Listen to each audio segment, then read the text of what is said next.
amazing photo opportunities in a few minutes. But first, I want to talk about these birds. Anyone know what kind of birds these are? Macaws. I heard macaws, I heard parrots. You are all correct. And we're so lucky we get to work with these birds using positive reinforcement. And that basically means the birds do the behavior we're looking for.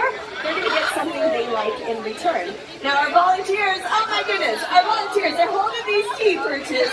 That bird just flew to that perch. That's a scarlet macaw.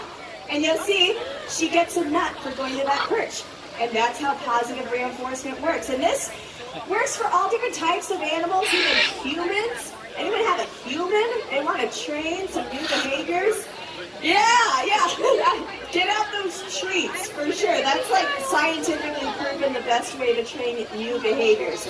Now, I'm not surprised you recognized these birds when you saw them. You could certainly come to places like Animal Kingdom, see macaws. Some people even have them in their homes as pets. But we're here to tell you, having a pet macaw is pretty challenging. Can anyone think what might be a challenge having a bird like this in your house? I heard somebody say they're loud, yeah? Yeah, what's your name? Ian? Yeah, you've not been more correct about anything in your life. We are so loud. We wear earplugs when we're in our aviaries because it can actually cause permanent hearing loss. Like, it's no joke how loud they are. They also live for a really long time. Anyone have any guesses how long these birds live? What do you think?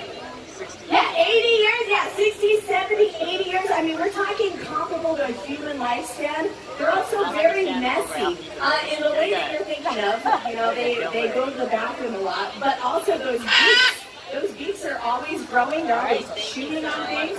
And when they're in your home, they're going to chew on your furniture, your walls, your baseboards. So we recommend everyone, oh, and Meg has a stick of wood here right now. What do you all think that could be in your house? Firewood? Your firewood, yeah. You can't build a fire if you have just little sawdust pieces. Yeah, that's true.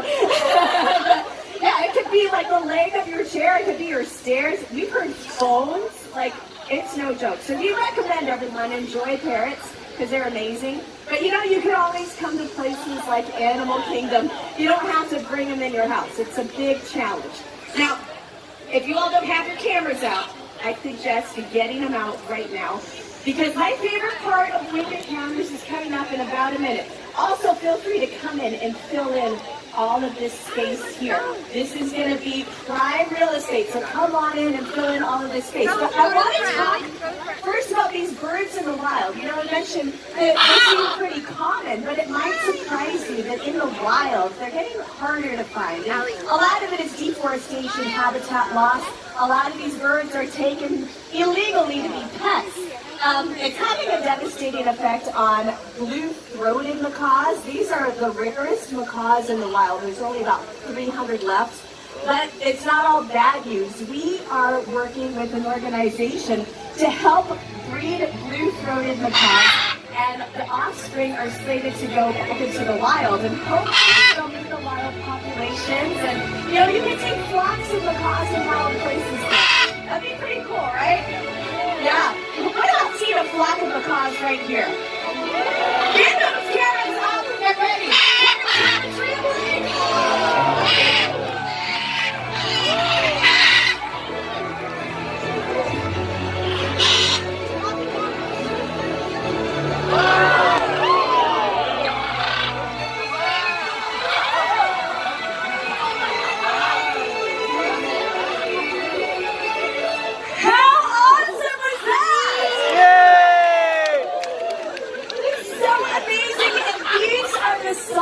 We want to preserve in wild places for generations to come. Now, if you want to learn about how you all can help or learn about what we're doing to help these birds in the wild, you can visit a very easy website. It's called parrots.org, parrots.org. And that blue-throated macaw I was talking about, there's one right here on this little lamppost, and I'll warn you all, don't look up with your mouth open.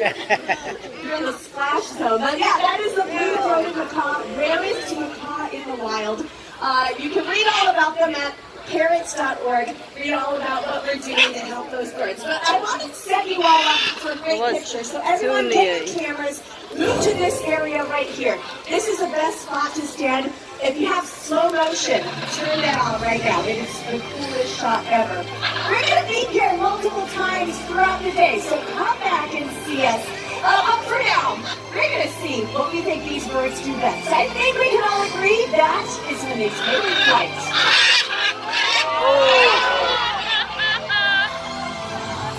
Thank you for joining us for Winged Encounter. Remember, together we can help ensure amazing sights like these remain in wild places for many generations to come. If you would like to see an even greater variety of our amazing winged friends up close and in an adventure unlike any other, please join Wilderness Explorers Rocky and Doug in our great bird adventure. Enjoy the rest of your adventures here at